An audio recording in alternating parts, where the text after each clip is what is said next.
My story takes place in November 2004. I remember that specifically because George W. Bush had just won his second term as the U.S. president that year. I was only around 9 years old at the time. I'm 25 now, yet this memory has always stayed vividly at the forefront of my mind. I can remember it like it was yesterday, and it still makes me so uneasy to think about. I've never spoken about it to anyone, until now.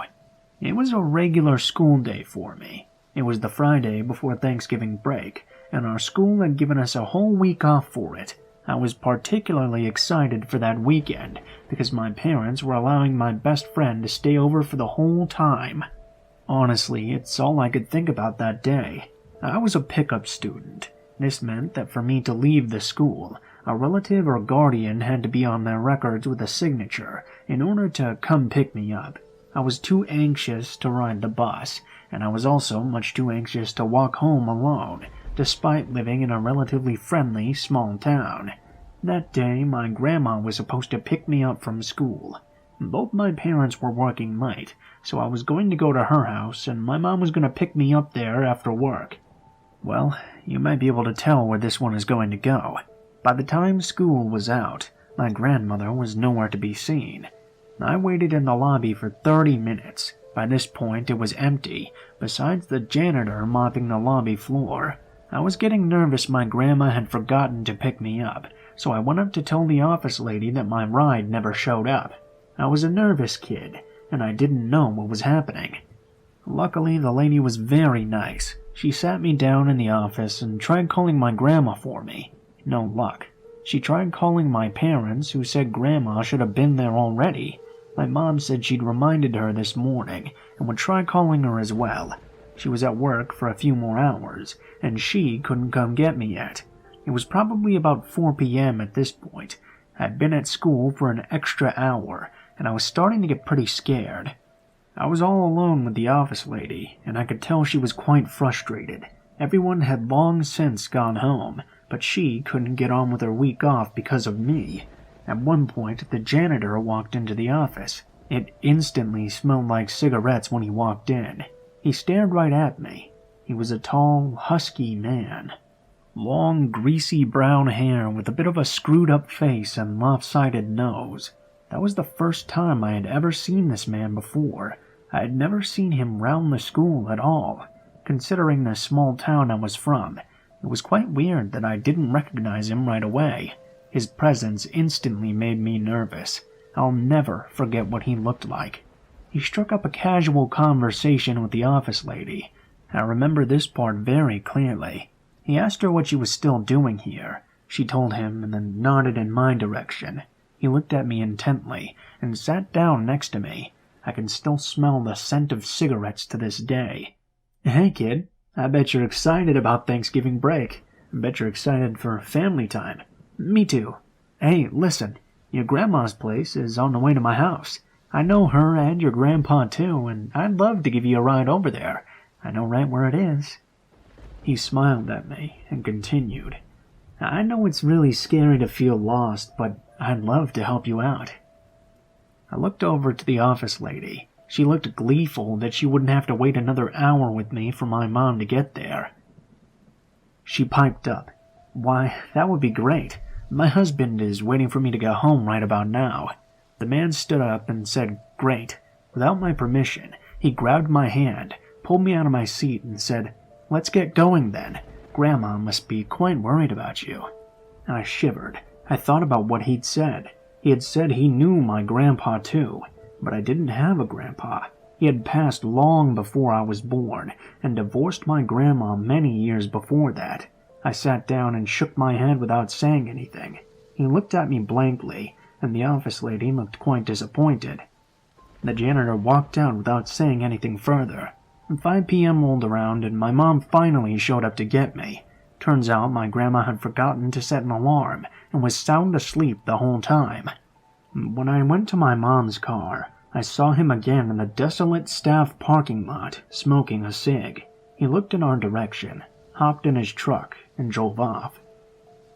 The thing that gives me shivers to this day is, he didn't drive anywhere close to my grandma's house. Instead, He took a left out of the school, which would have taken you out of town and towards the city. The complete opposite direction of where he said he was going. I never saw him at school again, and I had never seen him before that either. I've cried thinking over this many times. I remember I had nightmares for years where the office lady made me go with him, just so she could go home sooner. I attribute this to my development of anxiety and paranoia later in life.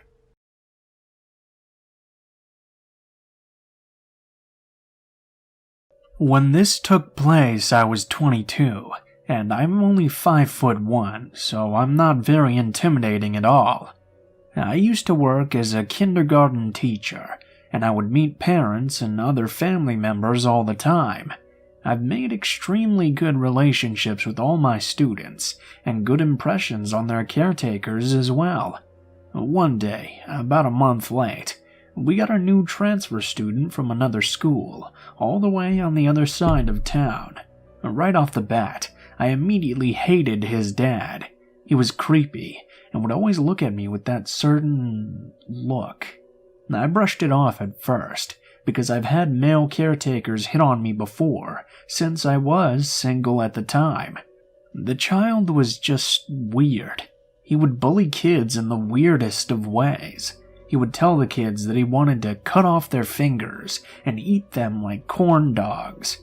I had a conference with the dad and child after school. He didn't seem angry or uncomfortable like I would assume most parents to be. He had a small smile, as if he was trying to hide away how proud he was. He never took his eyes off my mouth. Honestly, it made me extremely uncomfortable. We finished the conference and agreed he would have no recess for a week. The months went by, and I had gotten a boyfriend. We were walking in an outdoor shopping mall on a date, when suddenly I felt someone watching us, like I felt eyes burning into the back of my head. We walked inside a furniture store. My boyfriend looked really uncomfortable. "There's a man that's been following us. Let's go," he whispered to me. I don't say anything, but he knew I agreed.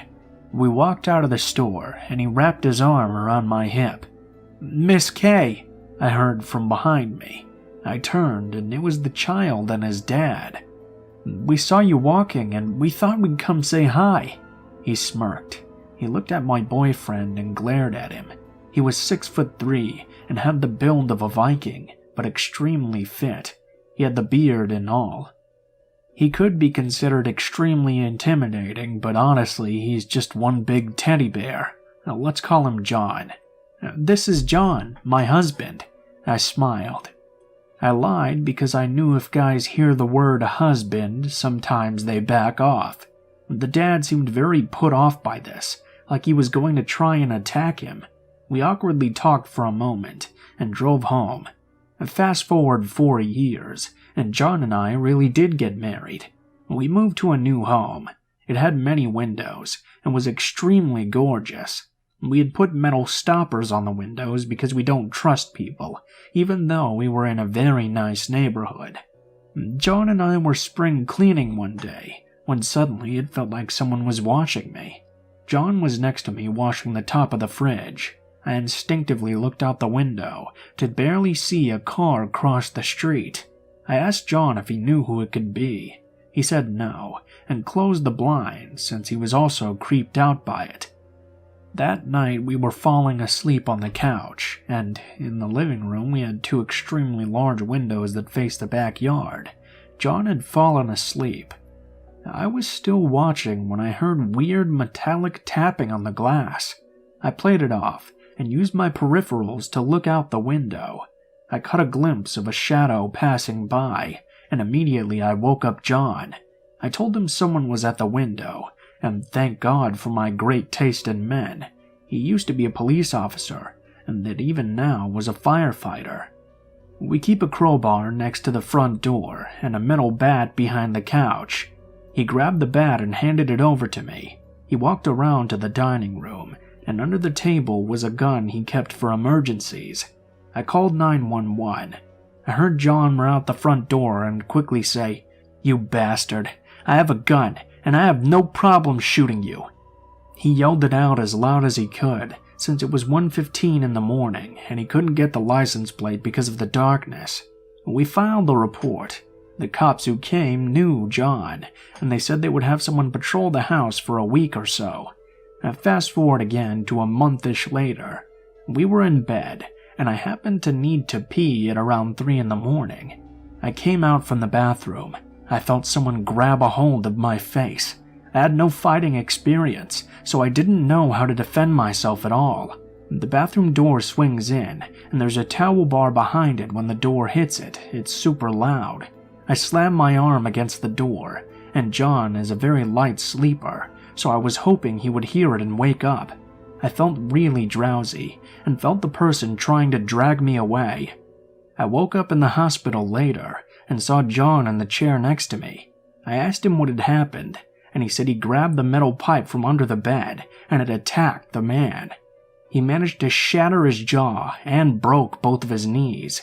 When the man was unconscious, John turned on the lights to see it was the same dad from all those years ago. He called the police, and I found out that I'm apparently mildly allergic to chloroform. And to this day, we have no idea how he got into our house. The front and back doors have glass doors, so we lock the glass and the main doors before going to bed. We never open the windows farther than the guards, and there are screens on the windows as well. There was no sign of forced entry, and no fingerprints anywhere from the guy. Now I'm putting my doctorates to good use and teaching university students. They're much more tolerable, and I feel safer since the university is a few blocks down from the fire station. To that kid, I hope you grow out of the weird sadistic phase. And to the dad, I hope you rot in jail and that we never meet again. I've been working at a clothing store in the mall for about 5 weeks. I was your typical high school graduate who wasn't sure if they wanted to go to college or not. I was just kind of working because I didn't really have anything else to do. A little background on me. I'm a pretty large guy. I'm 6 feet tall and I'm not some kind of gym freak, but I do consider myself more fit than most. I probably work out 3 or 4 times a week, and this has honestly been really cool, kind of being seen as the tough guy, I suppose. The day this happened, there were a lot more people than usual. I remember there being customers everywhere, and it just felt like there was no ending the day. I remember me and my coworkers rushing around and having this feeling of, wow, we don't have enough staff for this. It eventually slowed down as the day came to an end, and it was always nice because you kind of get a cool down. That is, if you work the entire day like I do. This happened during that slow. When it was somewhere between the late afternoon and night, probably had to have been about 6 or 7, the sun was still out, seeing as it was still summertime. A man, who was even taller than I was, walked into the store, and from the second he stepped foot on the premises, I knew that he had bad intentions. His body language was sending out a lot of freaky signals, and I started getting ready for some kind of confrontation. As much as I hated these kind of things, I knew that everyone was going to look at me to save the day, considering most of my other coworkers were female, and the only other guy was kind of small. The ominous man that had walked into the store was wearing a black sweatshirt and a dark pair of jeans. I at least remember that much. He walked over one of the clothing racks and literally threw it to the floor. Everyone in the store turned and looked at him, and he just kind of stood there for a second. I yelled and started walking over to him, and I saw him reach into his pocket. I'm not sure what kind of pistol he pulled out. I just remember him firing at me multiple times. I looked out and was only hit once in the arm, at least at first. I managed to get behind the register area to take cover. For some reason, he believed that he could fire through the counter, and so he tried, but the bullets started ricocheting. A couple of them hit some of the other coworkers, and they were all desperately trying to find cover, and one of them even ran away from the scene entirely.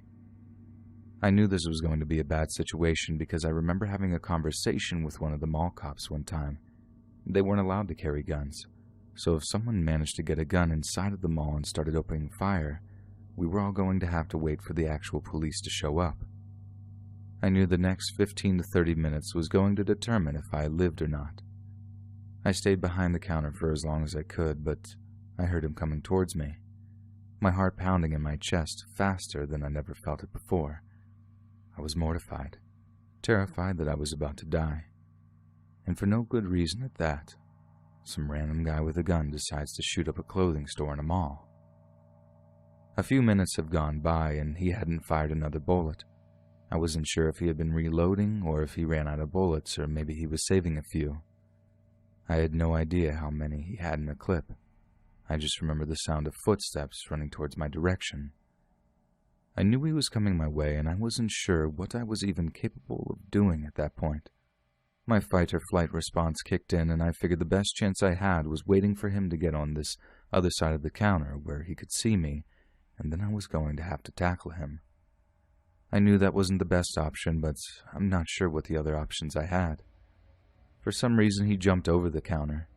He landed right next to me, and this was perfect for me. He was close enough that we could get into a scuffle now, and maybe I had a chance of surviving this. I remember grabbing his leg and bringing him to the floor. He kicked me in the head, and man, that hurt. Almost knocked me out altogether, but I managed to keep going, probably only because the adrenaline my body was releasing. Once I got him onto the floor, I saw that he had dropped his gun. Considering the fact that he hadn't fired, I figured that he had been out of ammo and too hyped up to reload in the middle of a shooting. We fought on the floor for a good few minutes before someone else decided to join. I don't know why no one else joined sooner. I really could have used the help. It was just me and this deranged psychotic killer fighting on the floor of this mall for a good while. He wasn't the strongest guy in the world, but I was also fighting with a bullet wound in my arm, so he had an extreme advantage over me. He probably would have killed me with his bare hands had someone else not joined in and helped me. We managed to knock him unconscious, get the gun further away from him, and waited for the police to arrive. I remember this little experience being the talk of the area for many, many weeks. There were quite a few newspaper articles written about it all. I even got interviewed in one of them, and a journalist even called me a hero. And to be honest, nothing made me happier or more sadder in the world to read those words. It was just such a traumatic event. The guy was arrested, prosecuted, and I'm pretty sure he got life in prison. People started treating me like a real hero after this. In all honesty, I kind of felt like one. Sometimes I wonder what would have happened if I had not been there to take that guy on. There was no way any of my coworkers would have been able to fight with this guy, and if he had complete control of the situation, he could have taken a hostage or done something much worse. The bullet was removed from my arm, and unfortunately it did shatter a part of my humerus. I'm still recovering from that. But ever since this experience, I haven't viewed my physical strength as something that makes me cool or better than anyone. I view it as a way that I can protect people. I think this may have been the experience I needed because I think I might want to become a police officer after all this is said and done.